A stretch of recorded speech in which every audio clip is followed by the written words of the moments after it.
education. Expanding access to learning. Serving learners' learning needs. Tackling challenges of the present time. Supporting every learner's dream. Reaching young Pagomeños where they are today.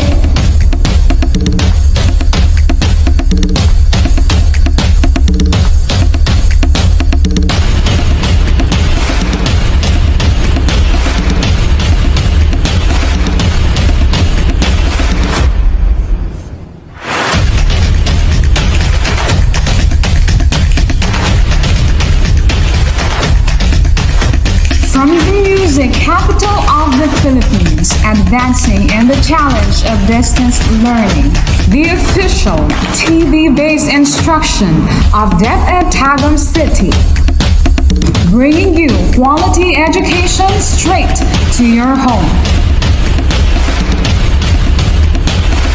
Plug yourself in. This is DepEd TV. Tara na!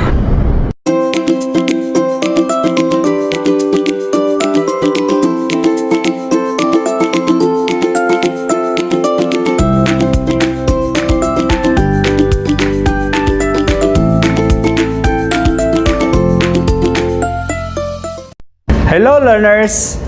How are you today? I hope you had a great time learning English. I am Teacher Mike, your learning buddy for today. I am here to help you explore and discover the exciting world of English. I am sure you are all excited to learn with me.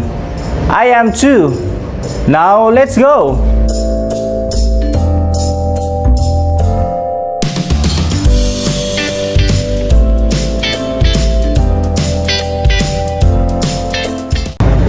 Today, there are different fun activities that we will work together. But before that, I want you to prepare your notebook, pen, and your learning module.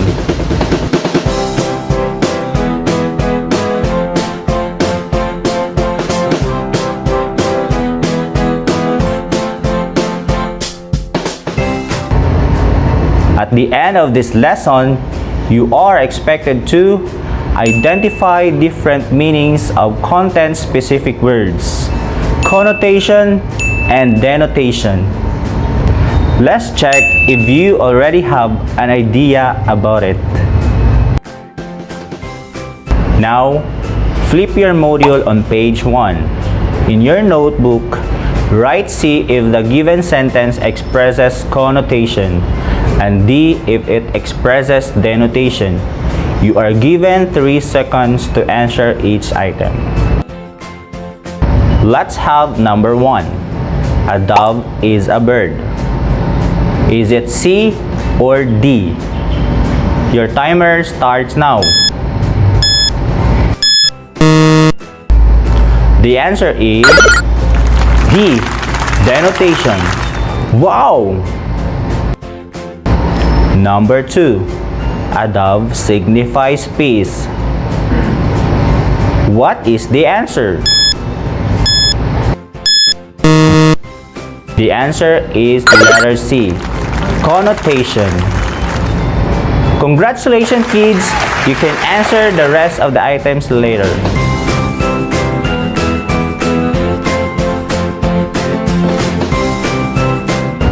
This time, let's have a quick review. Can you still remember your previous lesson? Let's find out!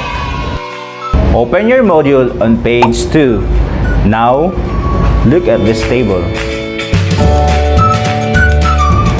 Let us identify the meanings of unfamiliar words through the affixes used. Always remember that affixes are syllables or words that can be added before and after the root word to form a new word with a new meaning.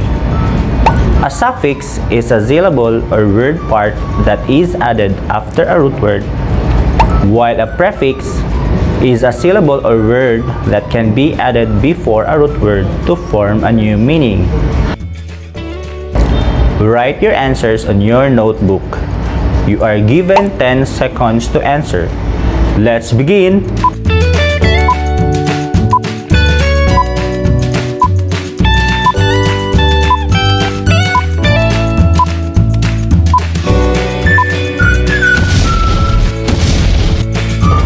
These are the answers. Check if your answers are correct. Did you get it right? If not, it's alright. There is always a room for improvement. Great job, learners! Now, listen kids. I am going to read you a story. You must analyze it so you can be able to answer the questions that follow. Eyes on the story and listen carefully. It was Friday afternoon when Christian went to his teacher, Miss Bell. He will have his first practice for the poster making contest because he will be competing for the Mayor's Cup poster making contest next week. Hello, Miss Bell, greeted Christian. I am so excited to learn your techniques in poster making, ma'am, he added. Hi, Christian, replied Miss Bell. Are you ready to listen? Well, let me first start with the common symbols that you can use on the posters, she added. Yes, Miss Bell, said Christian. Dove is a bird, right? Said Miss Bell. But it symbolizes peace, love, or as messengers, she explained. A pen is an instrument for writing or drawing. It symbolizes journalism. A snake is a reptile. It symbolizes being a traitor, she explained. With all the symbols discussed, Christian came up with a beautiful poster. Did you like the story?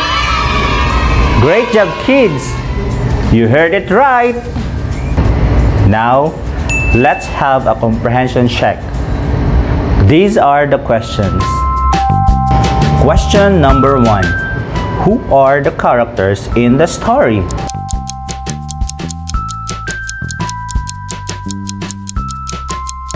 They are Miss Bell and Christian. Great! Number 2. Why does Christian practice poster making?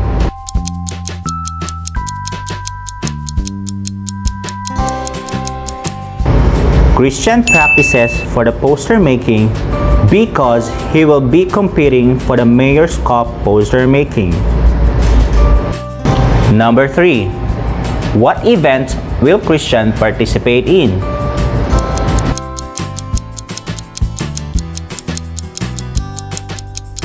Christian will participate in the Mayor's Cup poster making.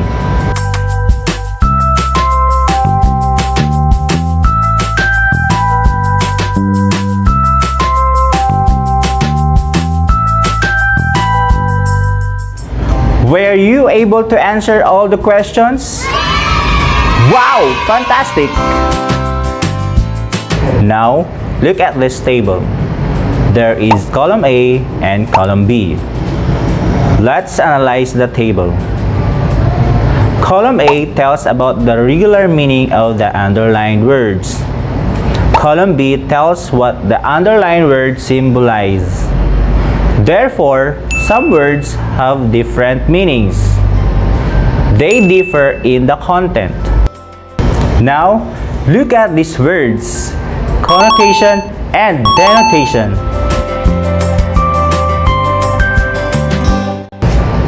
Connotation is an idea or quality that a word makes in addition to its meaning.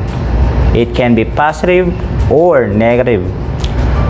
Here's the example. She is a snake. Snake symbolizes being a traitor. Pen is mightier than the sword. Pen symbolizes journalism. I wish each one of us could hold a dove in our hearts. Dove symbolizes peace.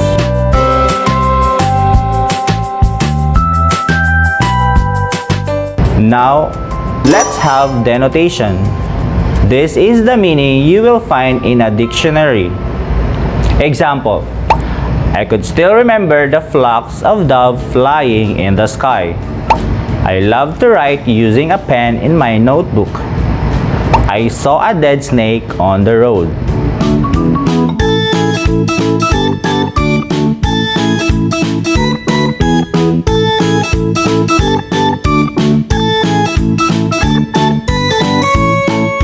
Is it clear to you now?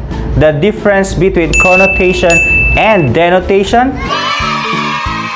Great!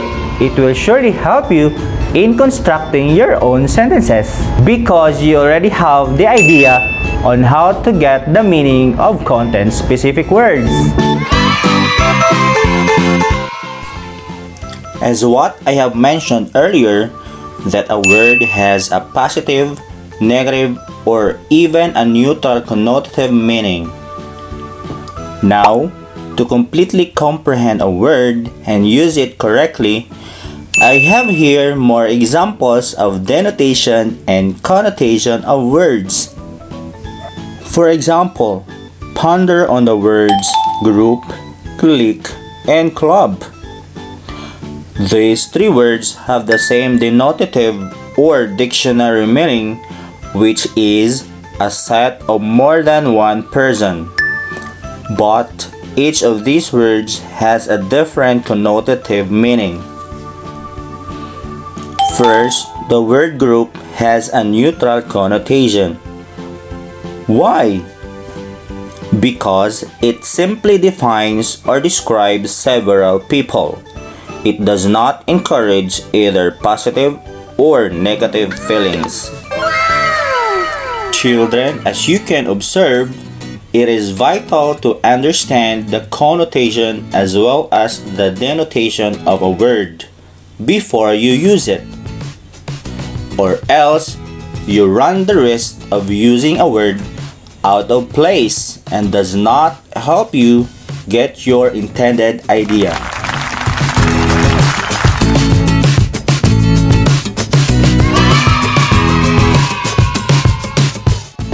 Since it's already clear to you what is denotation and connotation, let's have an activity. Identify the connotative meaning of the following words. Choose your answers on the word bank. Write the answers on your notebook. You are given 5 seconds to answer each item. The first word is child. What do you think is the connotative meaning of child?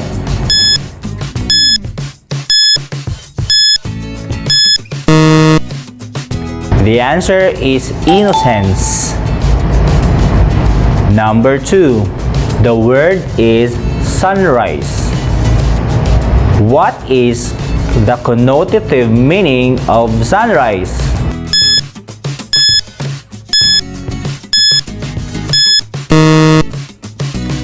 The answer is new beginning. Let's proceed with number 3.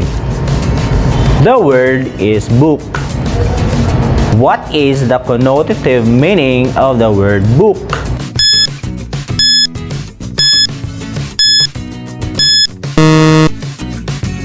The answer is knowledge.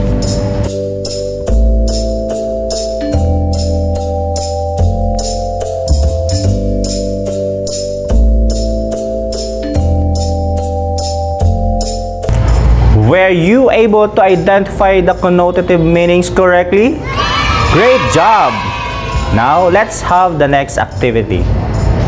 This time, identify the denotative meaning of the following words. Choose your answers on the word bank. Write the answers on your notebook. You are given 5 seconds to answer each item. Let's begin. The first word is dog. What is the denotative meaning of the word dog?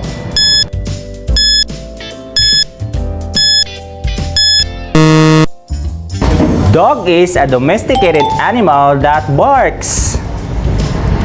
Number 2. The word is alligator. What is the denotative meaning of the word alligator?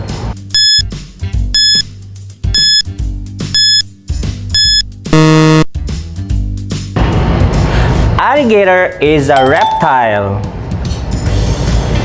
The third word is heart. What is the denotative meaning of the word heart?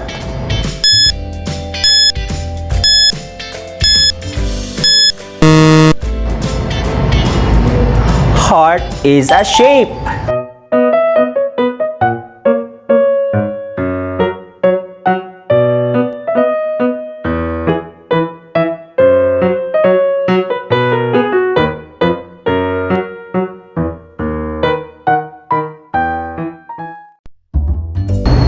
Congratulations!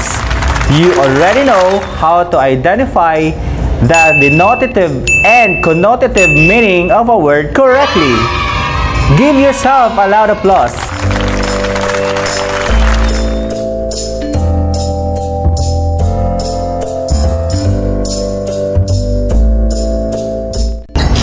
Now, let's check how far you've learned from today's lesson by answering this activity.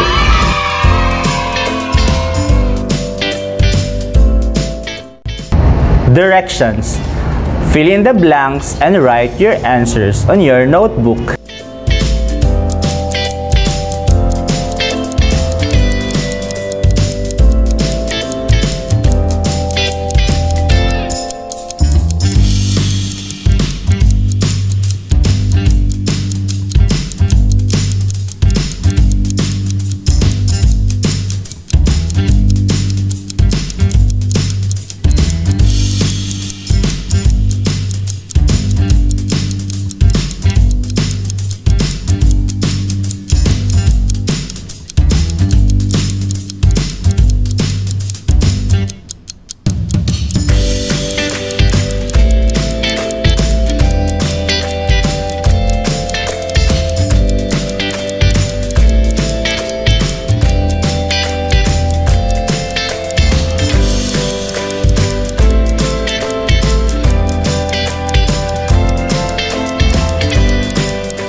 Now, let's check your answers.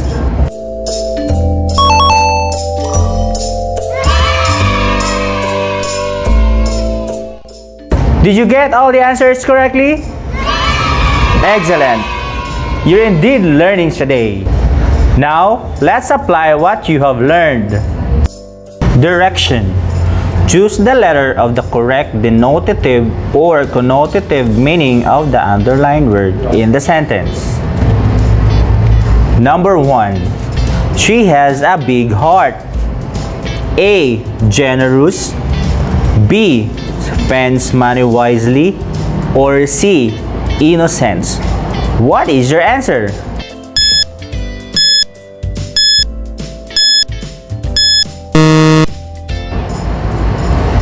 The correct answer is A. Generous. Great job!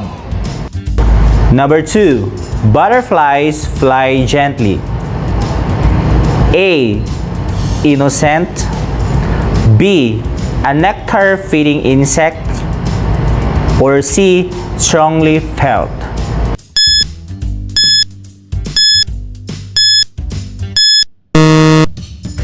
What is your answer? The correct answer is B. A nectar-feeding insect.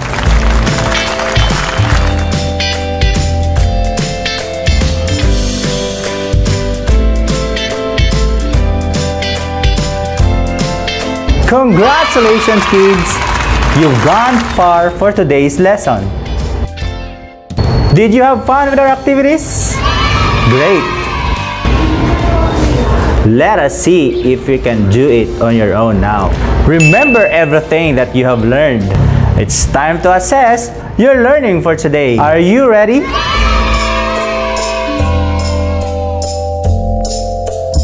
Direction.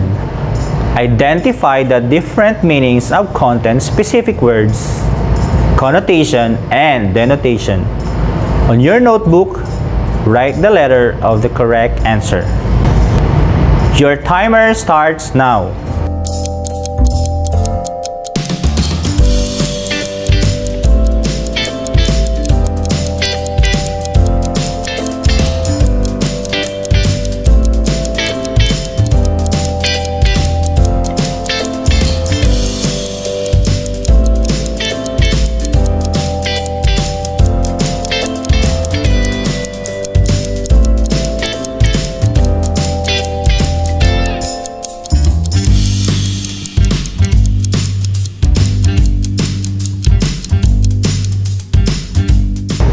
Congratulations! You did a great job today. I hope it is easy for you now to identify the meaning of content-specific words using connotation and denotation.